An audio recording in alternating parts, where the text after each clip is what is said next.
আসসালামু আলাইকুম এভরিওয়ান, কী অবস্থা সবার, কেমন আছেন? আশা করছি সবাই ভালো আছেন। বরাবরের মতন আমিও ভালো আছি, আর ভালো আছি বলেই আপনাদের জন্য নতুন একটা ভিডিও নিয়ে হাজির হলাম।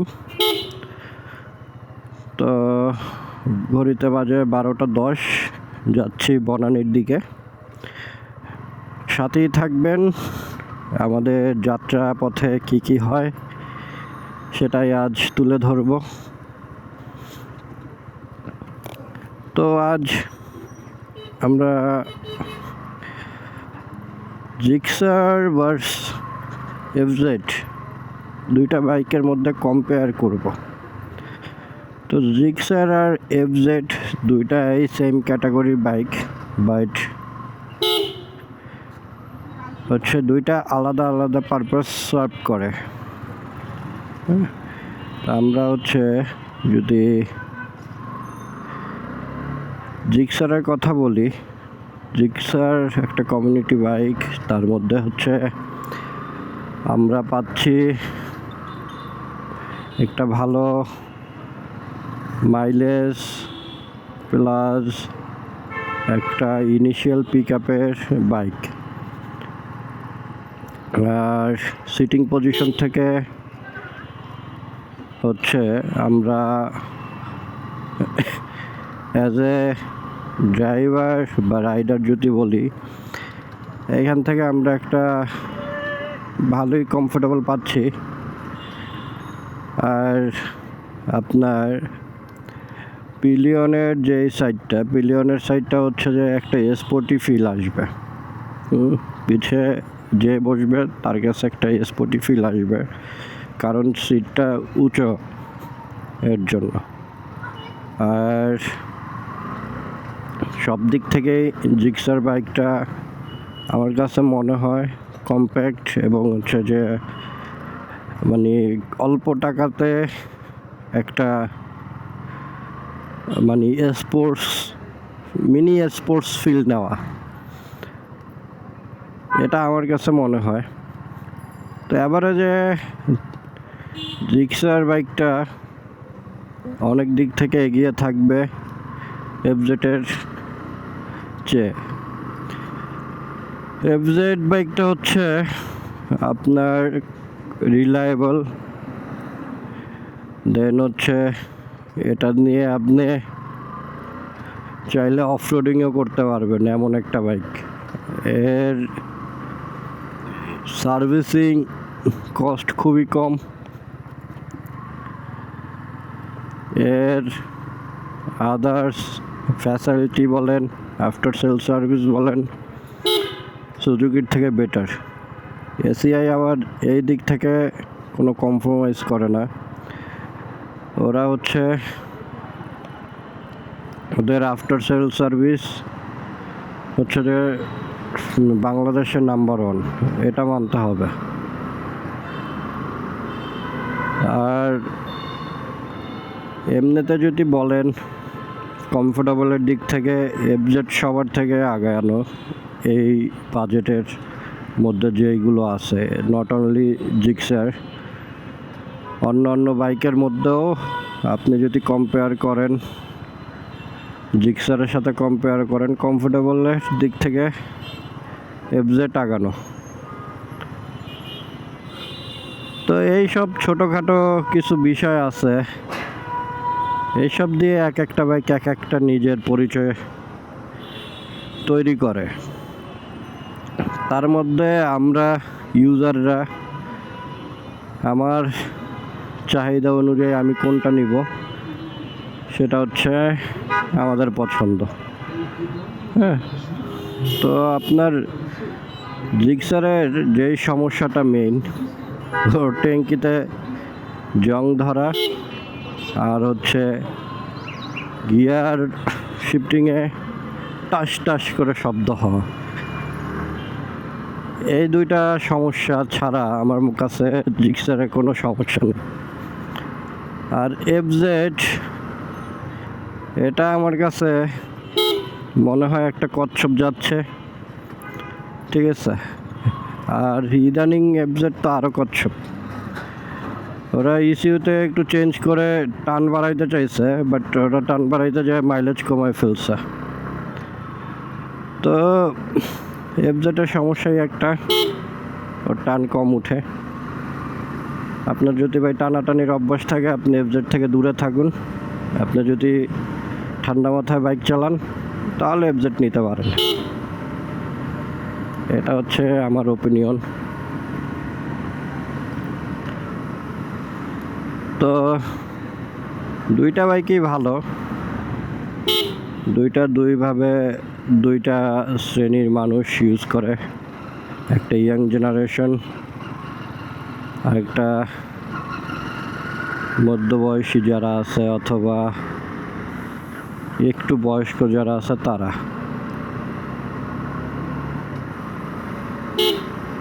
তো বাইক আমার মতে আপনার বয়স যদি 18 থেকে 30-এর মধ্যে থাকে, আপনি জিক্সার নেন। আপনার বয়স যদি 30-এর পর থেকে 50-60 যাই থাকুক, আপনি এফজেড নিতে পারেন। এটা হচ্ছে আমার কথা আর কি।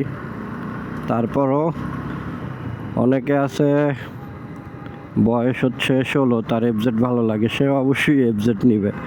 আগে নিজের পছন্দ, আপনার সাথে কোন বাইকটা যায়, আপনি বসলে কোন বাইকটা আপনার সাথে মানায়, সব কিছু কম্পেয়ার করে আপনারা একটা বাইক কিনবেন। কারণ আপনি বাইক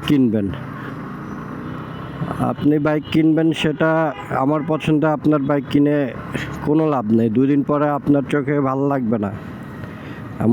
আমি যদি আপনাকে পছন্দ করে দিই, 2 দিন পর ভালো লাগবে না, তখন হচ্ছে আপনার মনে হবে যে আমি এই কষ্টের টাকা দিয়ে বাইক কিনলাম, এটা অযথা।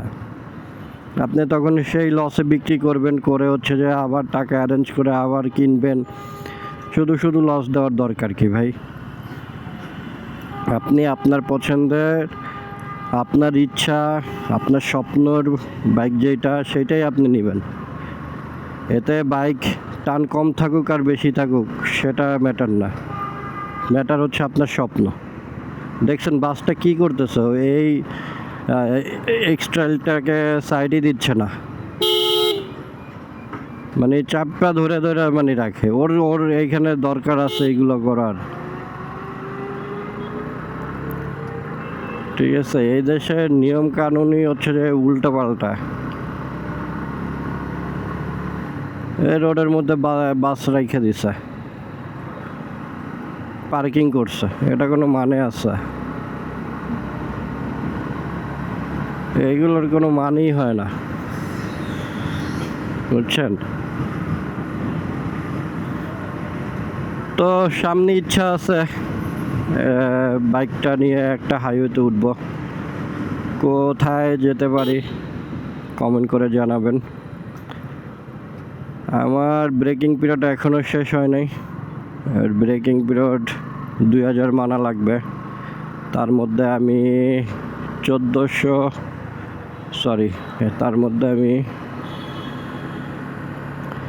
আপনার হচ্ছে 1452 কিলো চালানো হয়েছে। ব্রেকিংয়ে আর মানার একটা সিস্টেম আছে। ব্রেকিংটা হচ্ছে আপনার বাইক 2000 যদি বলে, যেমন আমাকে 2000 বলছে জিক্সার থেকে, এর আগে এফজেড আমি ইউজ করছি, সেখান থেকে হচ্ছে 1000 ছিল আর কি ব্রেকিং। তো আপনার যদি গাড়ি আপনি 2000 পর্যন্তই হচ্ছে যে ব্রেকিংয়ে আপনি ওই 5000 RPM-এ চালান, অথবা আপনার কোম্পানি বলে দেয় 4000 RPM-এ আপনি যদি চালান, আপনার ইঞ্জিন অতটুকুই ক্যাপাবল থাকবে। অন্য 10টা গাড়ি থেকে আপনার গাড়িটা আলাদা করার জন্য, মানে ইঞ্জিনের দিক থেকে, আপনার হচ্ছে যে যখন হচ্ছে সাপোজ আমারটা 1500, 1600, 1700, যখন 1700-তে পড়বে তখন হচ্ছে আমি এই 5000 RPM আনলক করে হচ্ছে এটা 6000-এ দিব। 6000-এ আমার হচ্ছে যে দেখছেন এখানে বাস স্টপ, ওরা এখানে থামায় মানুষ নামাচ্ছে। ইন্ডিকেটার নাই, কিচ্ছু নাই, হুটহাট থামায় দেয়। তো যেটা বলতেছিলাম, আপনার হচ্ছে যদি হয় হচ্ছে যে 2000-এর লিমিট থাকে, আপনি হচ্ছে যে 1700 থেকে 6000 আরপিএমে বাড়ি দেন, 1800 থেকে আপনি 7000 আরপিএমে বাড়ি দেন, তারপর হচ্ছে যে আপনার 1900-তে আপনি একবার, আপনি যদি ঢাকা সিটিতে থাকেন তাহলে আপনি 320 যান অথবা মাওয়া যান। আর যদি আপনি ঢাকার বাইরে থাকেন, আপনার আশেপাশে যেই হাইওয়ে থাকবে ওইখানে গিয়ে আপনি 9000-এ একটা বাড়ি দিবেন 1900-তে। তখন যখন আপনি 9000 বাড়ি দিবেন, গাড়িটা হিট হবে, আপনার টেবিটা আউলে যাবে, ঠিক আছে? আপনার পুরা গাড়িটা তখন হচ্ছে ফ্রি হয়ে যাবে।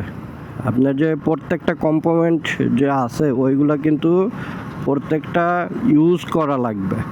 ব্রেকিং আমাদের দেশে মিথ আছে, ব্রেকিং মানে হচ্ছে যে একটা লিমিটের মধ্যে থাকতে হবে, এরপরে হচ্ছে যে আপনি টানতে পারবেন।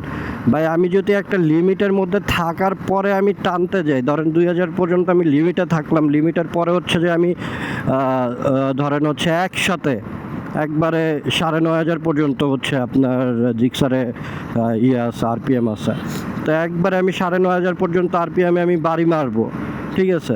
তাহলে তো আমার ইঞ্জিনটা একসাথে হিট হইতেছে, একসাথে সব কিছু আউলাইতেছে। হ্যাঁ, হঠাৎ করে আমি আমার গাড়িটাকে কেন আমি এত বাড়ি মারতে যাব? ব্রেকিং বলছে কেন? প্রত্যেকটা ব্রেকিংয়ে হচ্ছে যে প্রত্যেকটা কম্পোনেন্ট আপনার হচ্ছে যে মানে টাচ করতে হবে, ইউজ করতে হবে, আস্তে আস্তে ইউজ করে করে ওটার কমফোর্টেবল একটা পজিশনে আনতে হবে। দেন হচ্ছে যে আপনি এই গাড়িটা নিয়ে টানাটানি করতে পারবেন। হুটহাট আপনি টানবেন, আপনার ইঞ্জিনের তো আপনার ধরেন হচ্ছে যে 6 মাসের ম্যাচ শেষ হয়ে যাবে, ঠিক আছে? এই মিথগুলো বাংলাদেশের মানে চেঞ্জ করা দরকার। হ্যাঁ, সবাই তো ইউটিউবে আসে, হ্যাঁ গাইস সাবস্ক্রাইব মি হ্যান ত্যান বলে চলে যায়, কিন্তু এইগুলো ইনফরমেশন মানে দেওয়ার জন্য কেউ নেই, ঠিক আছে? এসব ছোট ছোট ইনফরমেশনগুলো সবাই লুকায় রাখে, কারণ স্পন্সর না হলে তো পাবে না। আমরা তো ভাই ছোটোখাটো ইউটিউবার, আমরা এইগুলো আপনাদেরকে বলি কারণ হচ্ছে আপনারাও এই সত্যটা জানুন, বাংলাদেশে সত্য যুগে আসুক, এই হাসিনার আমলের মিথ্যা যুগে আর না থাকুক। হ্যাঁ, এ জাস্ট ফান করলাম হাসিনার নাম নিয়ে, এখানে আবার কেউ অন্য কিছু মনে করেন না, ঠিক আছে? কারণ আমার চ্যানেল হচ্ছে রাজনৈতিক মুক্ত চ্যানেল, বাট আমি ভুলে বলে ফেলছি। যাই হোক, এটা ক্ষমা দৃষ্টিতে দেখবেন। সবাই দেশের জন্য কাজ করছে, সবাই হচ্ছে যে দেশের জন্য ক্ষতি করছে, এটাই বাস্তবতা। তো যেটা বলতেছিলাম, আমার হচ্ছে এই যে আমার হচ্ছে এখন যে 1400 চলে, তার মধ্যে আমার 5000 পর্যন্ত আমার লিমিট। হ্যাঁ, আমার 5000 পর্যন্ত লিমিট, আমি কিন্তু 5000-এ 70 উঠাই। হ্যাঁ, আমার গাড়ি উঠে যায়, এটা আমার কিছু করার নেই, আমার গাড়ি নিজেই বলে আমাকে ভাগাও।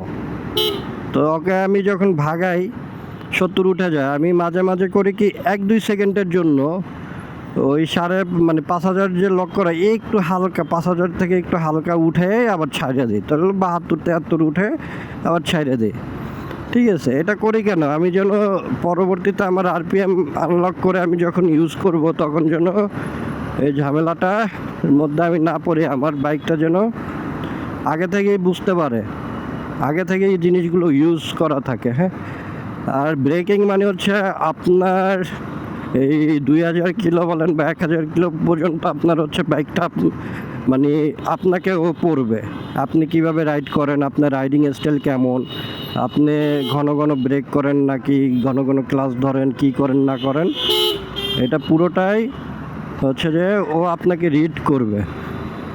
ও আপনাকে যখন রিড করা হয়ে যাবে তখনই হচ্ছে যে এটার মানে আপনি আসল মজাটা পাবেন।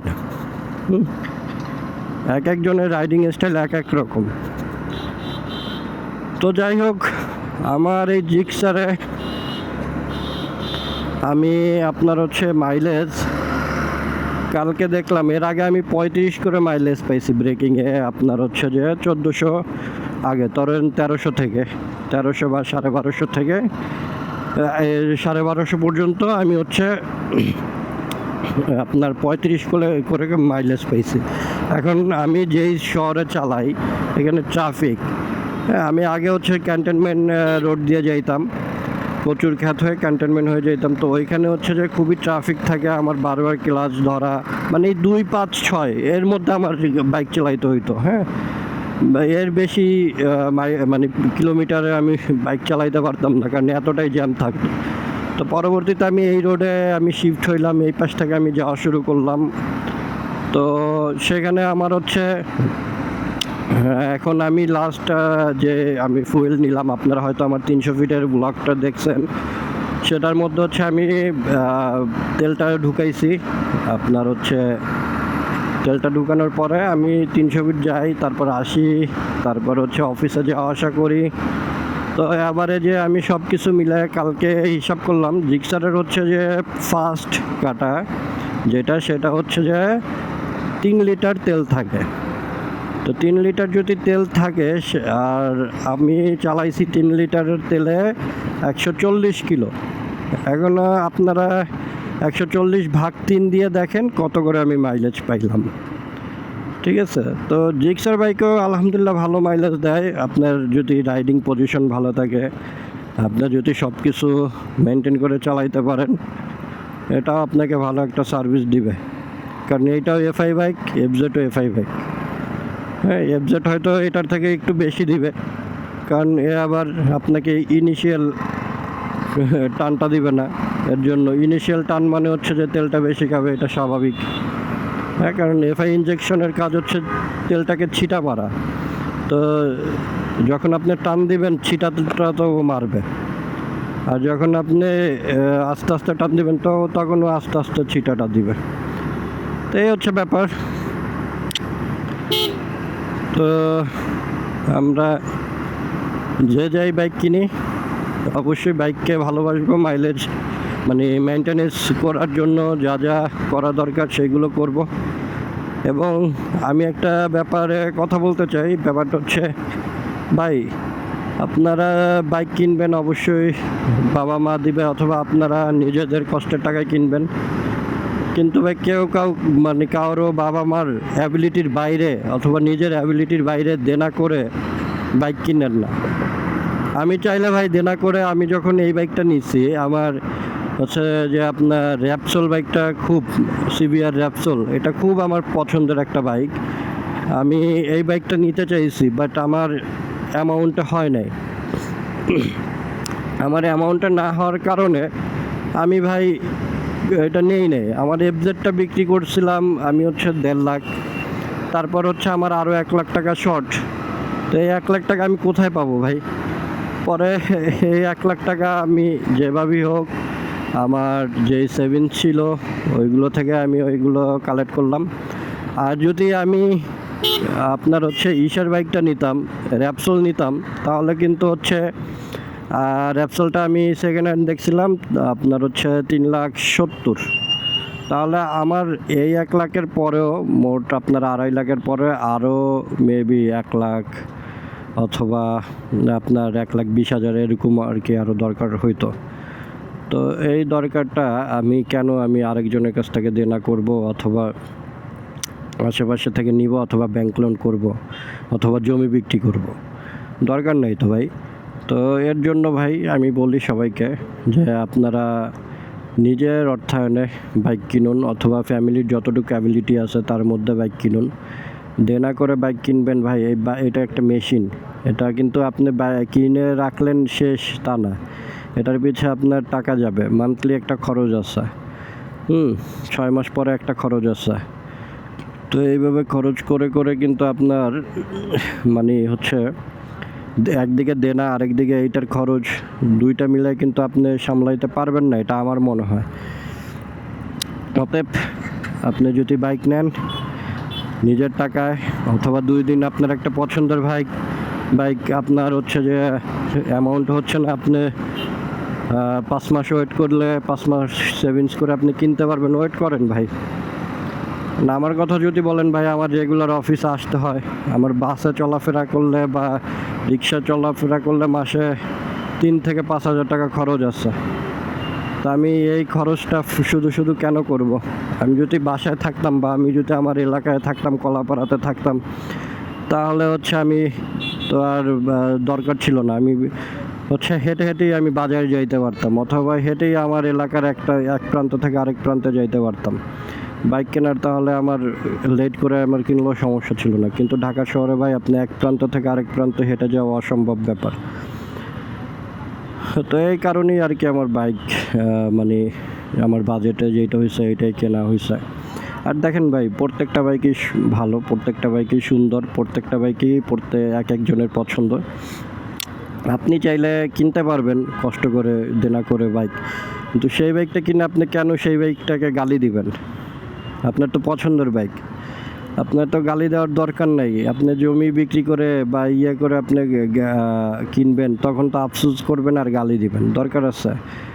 আপনার বাজেটে হয় না, যেমন আমার বাজেটে হয় নাই। আমার সিবিআরে আমি যেই ফিল পাইতাম, আমার মনে হয় না আমি জিক্সার থেকে কম, তার থেকে কম কোনো ফিল পাইতেছে। জিক্সার থেকে আলহামদুলিল্লাহ আমি ভালো ফিল পাইতেছি, কারণ জিক্সারে আপনার যে ইনিশিয়াল পিক আপটা দিচ্ছে, ইনিশিয়াল টান দিচ্ছে, মোর দ্যান এনাফ আমার জন্য।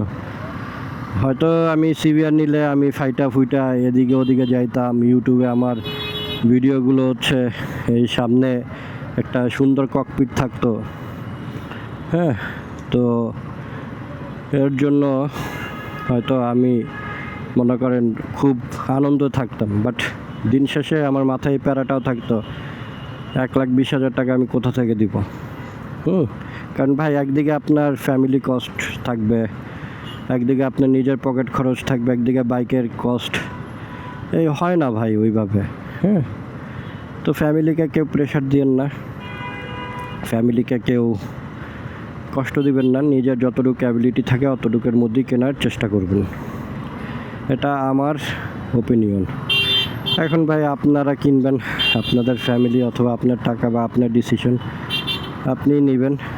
আমি অ্যাজ এ আউটসাইডার হিসাবে আপনাদের যতটুকু ইনফরমেশন দিলে ভালো হবে অতটুকুই আপনাদেরকে আমি জানালাম। আজকে রোডে খুবই জ্যাম,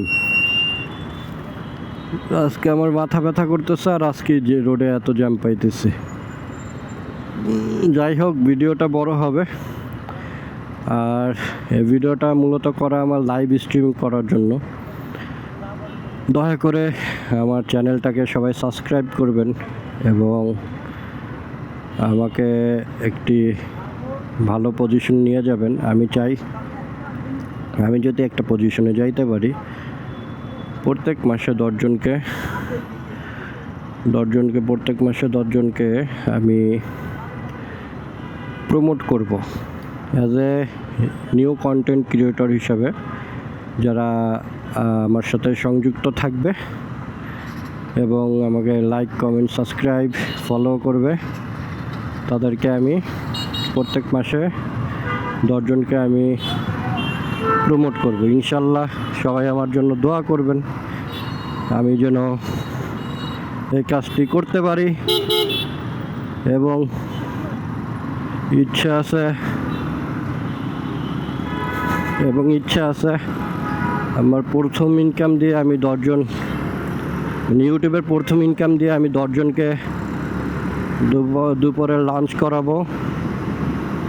অতএব সবার কাছে আমার দোয়া চাই যেন আমি ইউটিউব থেকে, ফেসবুক থেকে কিছু করতে পারি, এবং আপনারা আমাকে দয়া করে এই সাপোর্টটা করবেন। ভাই কেউ কাউকে সাপোর্ট করলে ছোট হয়ে যায় না। আপনি আমাকে একটা কষ্ট করে লাইক বাটনে চাপ দিবেন, কষ্ট করে একটা সাবস্ক্রাইব বাটনে চাপ দিবেন, অথবা ফলো বাটনে চাপ দিবেন, এতে আপনার অনেক বড় ক্ষতি হয়ে যাবে না।